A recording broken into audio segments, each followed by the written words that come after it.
Beyond the newsroom, where untold story is revealed.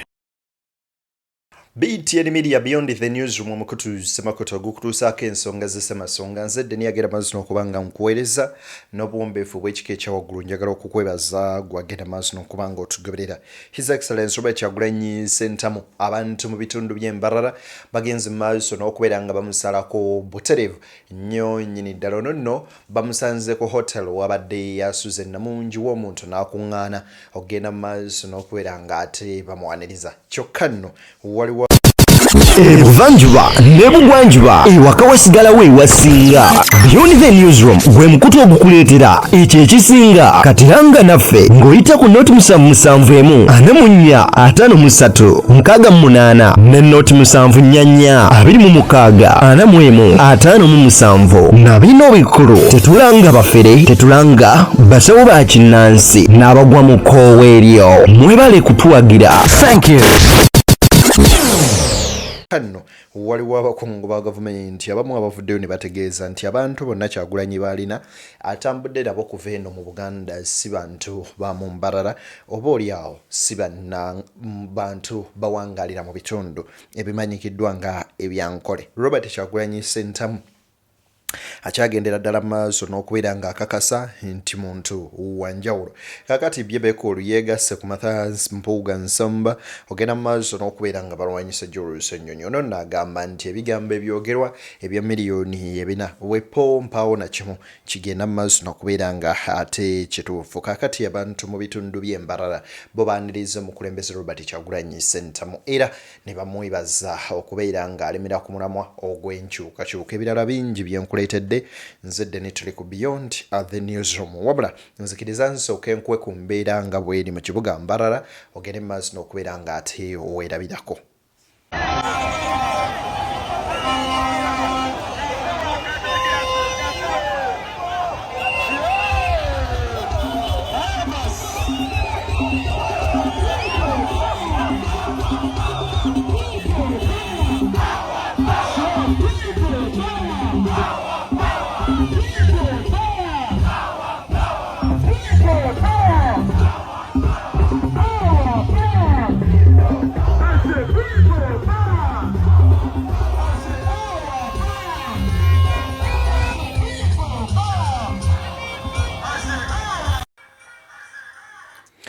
Namungi w'omuntu wagenze maaso n'okubeera nga akuŋŋaana era Robert Kyagulanyi Ssentamu ebyo bimu ku bigere ebigenze maaso n'okumujja ku woteeri wabadde yasuzeeyo olunaku olwaleero newankubadde nga bangi bagamba nti abantu bano Robert Kyagulanyi Ssentamu Bobi Wine yatambula nabo okuva mu bitundu byeno n'agenda nabo eyo. Naye ekibuuzo naawe kyebuuzeemu ng'omuntu walina obwongo obutegeera ddala abantu wabenkana bwe batyo osobola okubeera ng'otambula nabo district eno n'olimba n'endala n'olumba n'endala neeri tekisoboka. Wabula abo bantu abawangalira mu bitundu ebyo nabo bangi ku bo bayayaanira enkyukakyuka ate era bangi ku bo tebamanyi Kyagulanyi yaani nga beetaaga okubeera nga bamulabako. Gw'olaba obeera wootudde n'okyuka nti bagambye nti gundi ali mabegawo n'okyuka n'otunayo.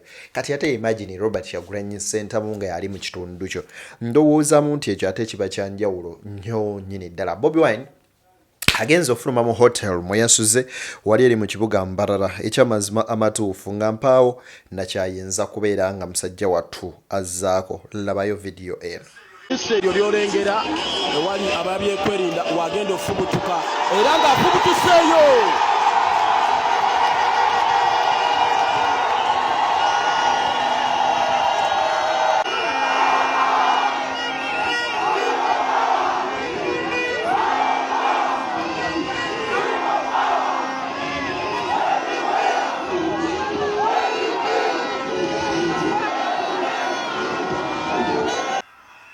Abantu abawererako ddala wakati w'15,000 n'akasanvu be bakungaanidde ku hotel Bobi Wine wasuze olunaku olwaleero.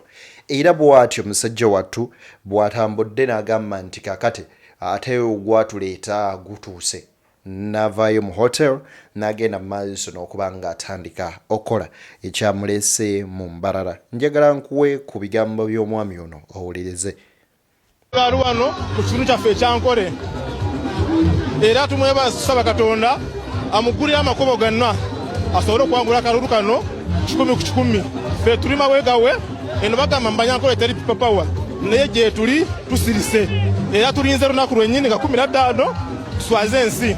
Abantu bagamba nti eno Mwankole muli bulungi kituufu? Fe tusinga okukaaba enguudo mbi, institutions mbi, amasomero mabi, amalwaliro mabi, era buli azamanya bungi wano Mwankole era naffe tukaaba nga bumukaaba Abaganda. Yansege omukulu wasize otya? Oli mu vibe? Ndi mu vibe. President wasize mu nyumba. President mwali mu nyumba mu kibuga era tuli basanyufu nnyo nga bwo balaba abantu bonna basanyufu. Era togenda kola twatandise eggulo twabirese eggulo twabadde mu kasika terero ye vibe yadala so tetusobola kukola mpaka nga tumumaliriza tumututte gyagenda.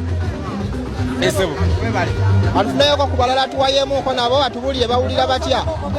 Ogamba otya sebo? Wendi twagalayo Kyagulanyi waffe musajja waffe tumwagala nnyo.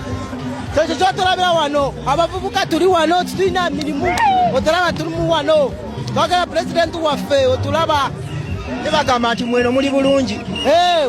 Bulungi nnyo tumwagala nnyo. Yansege omukulu wasize otya? Nasuze fiti. Oli mu vibe? Anti president w'eggwanga waali. Yesebo. Owulira otya? Mpulira bulungi kubanga wadde batuzoganya amazima n'ekituufu kyeyoleka abantu obalaba. Bagamba nti eno Mwankole mwe muli bulungi abalaba bali obubi. Nze Mwankole nazzeeyo nga nvudde kumpi awo naye abantu era tebali bulungi wabirabye byonna kamera zo zabikutte ge mazima. Walabye gye twayise mu nsozi eyo ebintu si birungi okutwaliza awamu era amazima n'ekituufu gali nti ono ye mukulembeze w'eggwanga aliko era addako. Bannayuganda ke kaseera okubeera nga beesalirawo boogerewo omukulembeze gwe bagenda mu maaso n'okwagala naye nga bakikola batya nga balonda oyo gwe balabamu essuubi gwe balinamu essuubi era gwe balabamu obusobozi era ng'aliwo kati Robert Kyagulanyi Ssentamu. Then I pity those who are saying ti Kyagulanyi abantu abakuŋŋaanya n'alyoka batwala mu bitundu bya Ankole ekyamazima matuufu ako kaba kaliro era nga bali mu kweraliikirira okw'ekika ekyawaggulu kankuba bano babadde kusanyuka owulirize. Tumulaba nti ttiimu egyatambulira nayo twabalabye abo b'ekiruhura yazinabu era babagobye era n'agenda nabo tebasigaddewo bavuddeyo nabo era bayongeddeyo kagundi kazo nebava kazo nebagenda same team and that's what I'm saying. Okujja kutumwa you mean these rallies are not organic? Naye walimu obutamanyawo abana Kampala tobamanyi. Owekiruhura omukyalo yatandika ddi kwogera Luganda. Abantu b'ekiruhura omukyalo batandika ddi kwogera Luganda. Singa oteekako amaloboozi n'owulira batandika ddi. But are you seeing the numbers? Gugusose. If you were telling me, Chiruhura, Neisinjuru, Basimbio, Bacansaras, LC3, Basimbio Cansaras, LC3. Omwami yono, ekyamazima matuufu abantu ba NRM sometimes obawuliriza n'ogamba naye oba abantu bano bo baba ki kwegamba tebawula kuwunyiriza na kuwunya.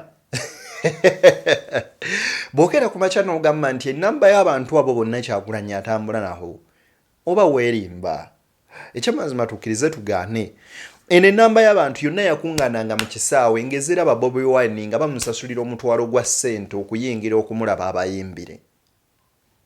Abantu bano basasulanga ensimbi naye kaakati ke kadda ok'okubeera ng'ate ayogera ebyo bigenda mu maaso n'okubeera nga bibaluma ne bakuŋŋaanira awamu bawulirize ebyo byabagamba. Kati gwe bookera ku makya n'okola statement efaanana bw'etyo mma nkubuusabuusa naye ate munnange naawe mba nkusaasira kuba oba oli kalimu naye yo BBS erabika akalimu k'okkuba Kyagulanyi yakapatana. Wuliriza omusajja ono.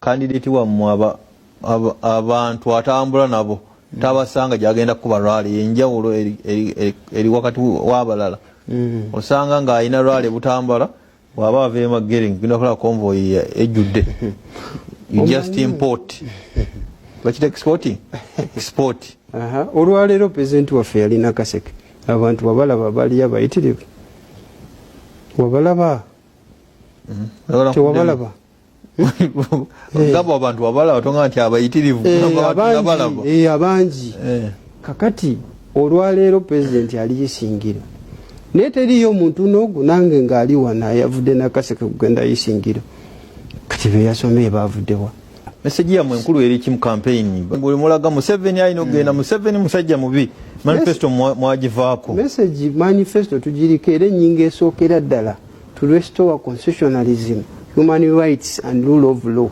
tebiriwo yesookera ddala biriwa constitutionalism and rule of law ate kakati olwaleero constitution gye nkugambye olwaleero ekyangaala pulezidenti olwaleero bw'abaawa pulezidenti olwaleero bw'abaawa meseji pulezidenti bw'abaawa meseji gyawa bannayuganda aba yakwegatta era olwaleero kiwulira nti bannange si kwawulayawulamu siki naye tukoze tutya okuzzaawo institutions tukoze tutya okuzzaawo mu mbeera yonna eggwanga lyaffe lisobole okudda ku layini era ogwo gwolamu omukulu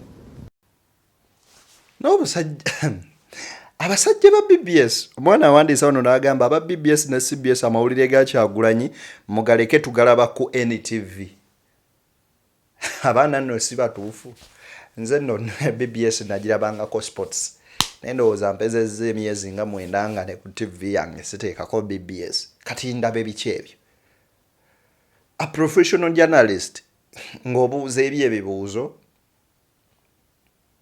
abantu musomba basombe mbwate kino ate kiri ate ebintu ebitalina makulu mu constitution simanyanga manifesto mwagivaako dda Kyagulanyi Ssentamu we yali ayimiridde okwogera n'atayogera ku bintu kyebiri mu manifesto ye ekimu ku byo okukomyawo oba okuzza enfuga y'amateeka nga gakola ku buli muntu nga tegaliiko gwe gasosola kimu okutumbula ebyenjigiriza tewali wali atuuse n'atakyogerako kukyusa obulamu bw'abantu nga twogera ku bintu ebibayambako nga ki okukola enguudo ennungi okubawa amazzi amayonjo okutumbula ebyenfuna wawe yali atuuse n'atabyogerako kwegamba mmwe muwuliriza birala n'abalala ne bawulira birala abasajja bano bannaye bakwasa ennaku kati wuliriza nnono baby cool lwaki Ssennyonyi nze ekibuzo kyange kiri kimu mwenna bwe munaakiddamu nze njja begatako lwaki Ssennyonyi yakutte essente emiliyoni 605 nga yagamba Mpuuga nti Mpuuga yakutte ebitaano yalidde lwaki Bobi Wine tanyega ku kintu ekyo kati mbabuuliza nti mulwana ki mwegatte ku programu za muzeeyi mangu ng'obudde bukyali muve ku ebyo gamba abavubuka naddala abavubuka kati bano abakyesiriwaza besiriwaza negamba abavubuka beyiganga bonna ate ndi musanyufu nnyo n'abaana ba ghetto bonna buli we tuyisa abaana ba ghetto bonna bakwataganya era ekyamazima amatuufu bebekulu byonna mubyogedde naye ekituufu kiri nti ebyo byonna byemwogera tebijjaawo kunyigirizibwa abavubuka bano kwe bayitamu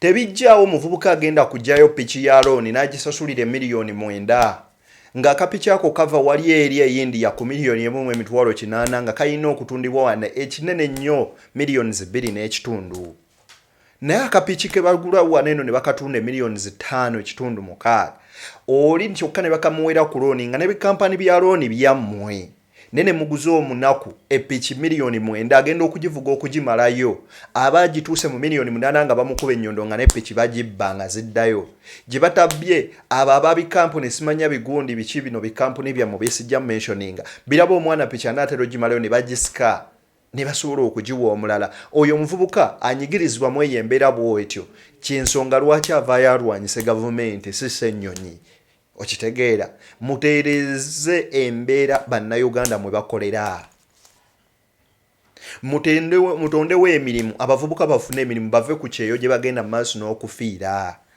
almost 45% ku bavubuka betulina bonna tuba exportinze kakati ekyamaguzi gye tusinga oku exportinga be bannayuganda bannaffe bagenda ebweru okubeera nga babonaabona ebyo byo temubiraba temusobola byogerako mbu Ssennyonyi yalidde $605 muleete proof Impuuga bwe twamwogerako yavaayo n'ayogera ebigambo bingi n'amaliriza nga bamubuuza Medi Nsereko kano konti kalemerako ebbanga lyonna.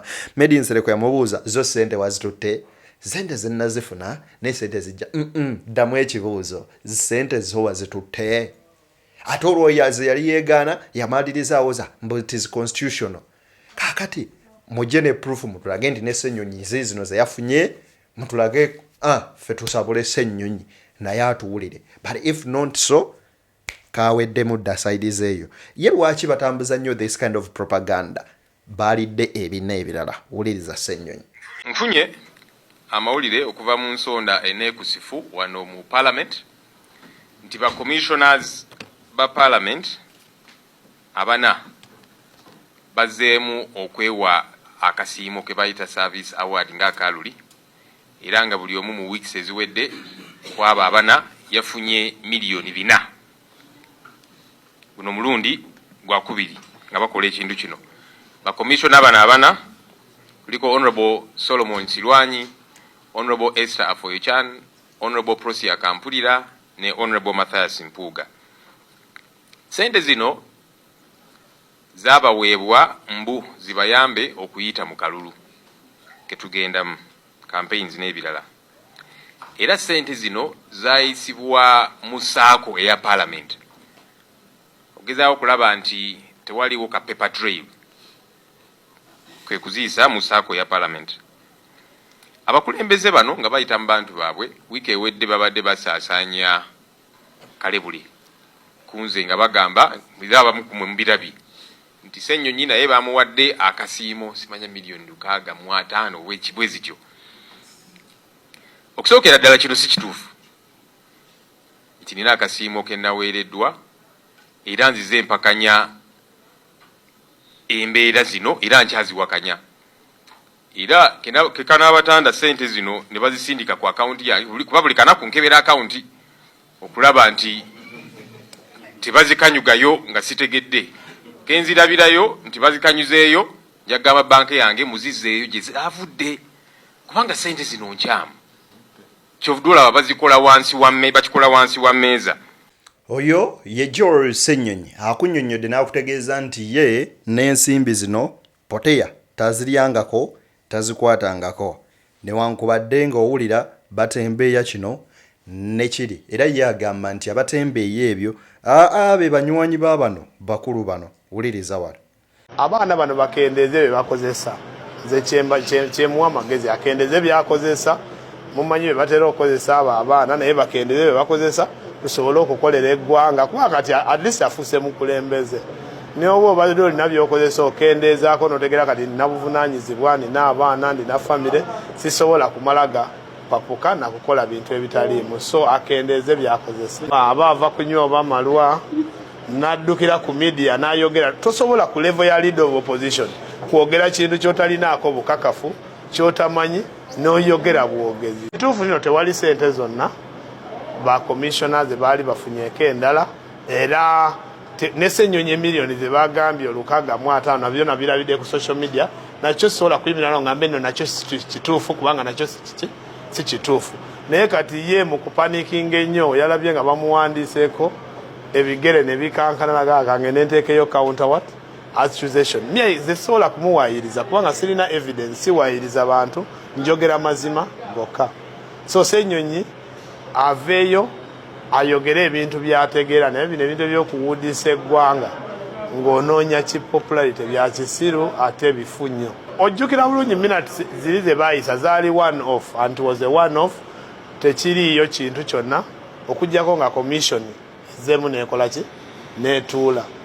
Naye abaana abo bakendeeze bye bakozesa bakendeeze enjaga kubanga eri kubatwala bubi bakendeeze nze mbagambye w'okozesa ebintu ebyo buli kaseera owuzika otuuka ku level nga newobivaako obwongo tebukwatagana. So nze muwa amagezi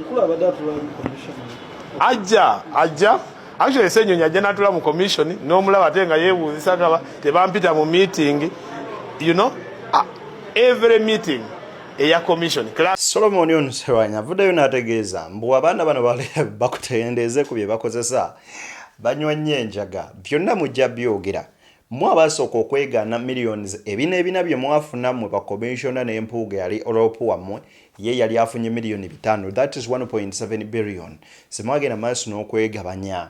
Era Zaake yali commissioner nga tannagoba ne bwe yagobebwa kooti yasala omusango negamba nti speaker talina we yayita teeka tuufu kubanga agoba Zaake kuwa commissioner.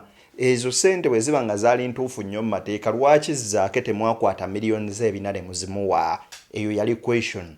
Bwe muba mwalemwa okuziwa Zaake ekitegeeza nammwe mwalya sente eziri haramu. Kaakati essaawa y'olunaku olwaleero mwayeyongeza ebina. Yadde mwewakana, but we know one day one time byonna bigenda vaayo. Wulira nno kiraka wa Parliament. Tonyonyi is becoming a public liar to keep saying Parliament is paying out service awards. I think the only thing we need to accept as media, these are my bosses.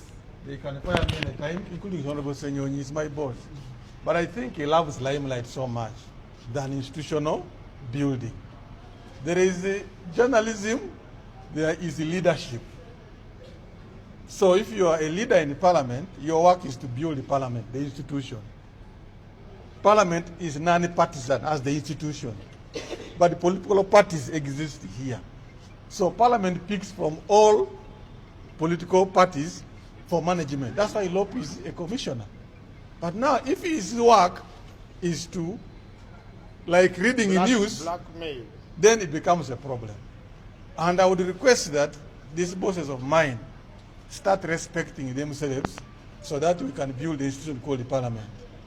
Omusajja mukulu yekera kagamba nti Joyce Nnyonyi Basekeza ayagala nnyo obutaala mbwayawulayo amawulire ne Parliament nti bintu byanjawulo nnyo nnyini ddala era no mu Parliament wabaayo obukulembeze abagenda mu mazzi n'okubeera nga munnange wabaawo ebibiina bingi ebyobufuzi ebyegattirawo mu Parliament teriko kibiina kya byabufuzi oba oliawo kyewagira era nga ye agamba nti bandibadde bagenda mu maaso n'okuba nga munnange bateeseza ddala n'okulaba nga boogerezeganya nga bo okusinga okubanga balwana entalo n'okwewaayiriza. Era amazima go gagenda kuvaayo. Manyi Bible egamba nti amazima gali kufuula ab'eddembe. Jules ate ye Mathans Mpuuga Nsamba wulire engalo gy'ayanukudde bino byonna.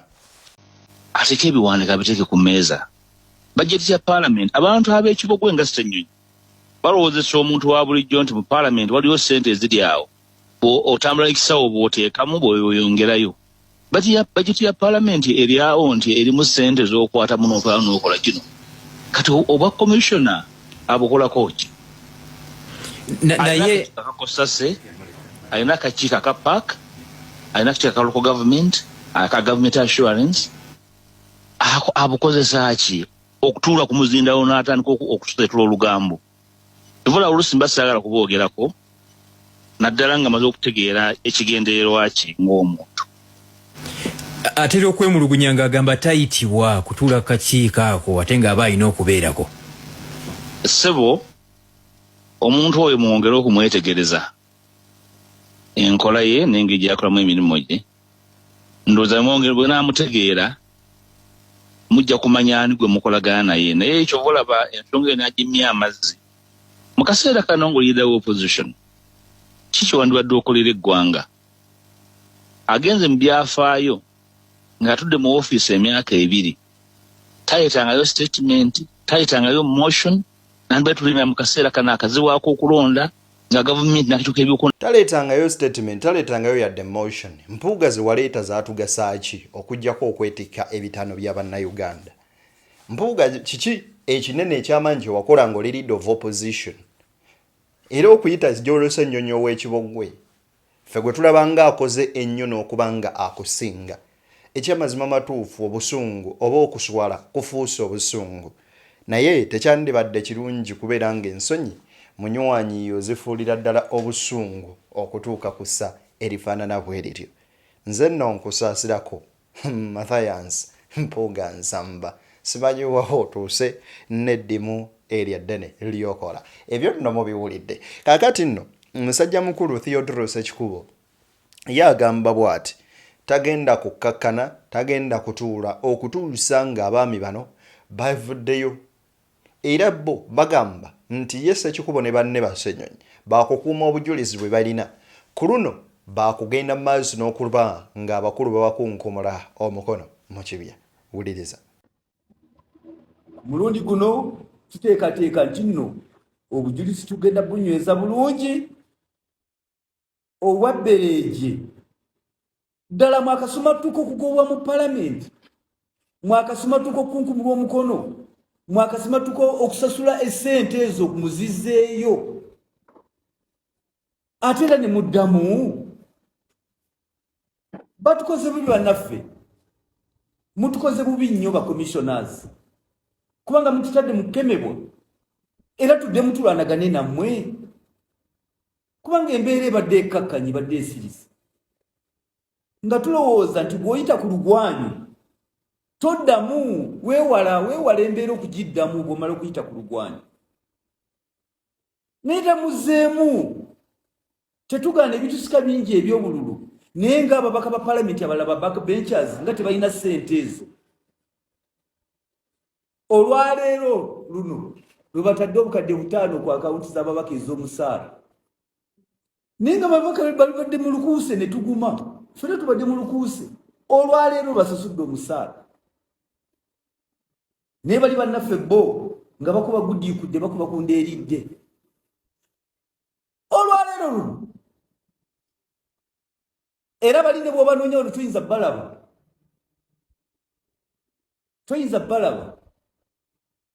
naye ng'embeera eno eneetuukawa palamenti okufuulibwa empuku buli bamu ne bayingira ne basena essente ne batwala ne basena essente ne batwala kakati ate baaba batasobola kukwatamu abatalina mukono gutuukayo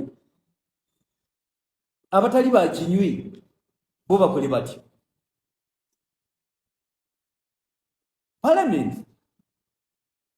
palamenti bw'obala wano okulya n'okunywa okunene okugenda mu maaso okw'abatono ne tulaba embeera embi abantu baffe gye bayitamu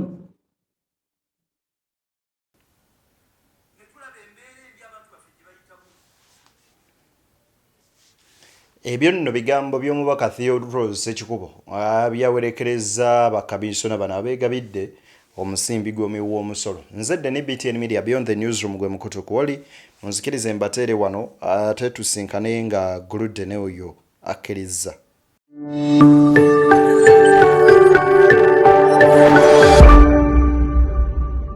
Beyond the Newsroom, where untold story is revealed.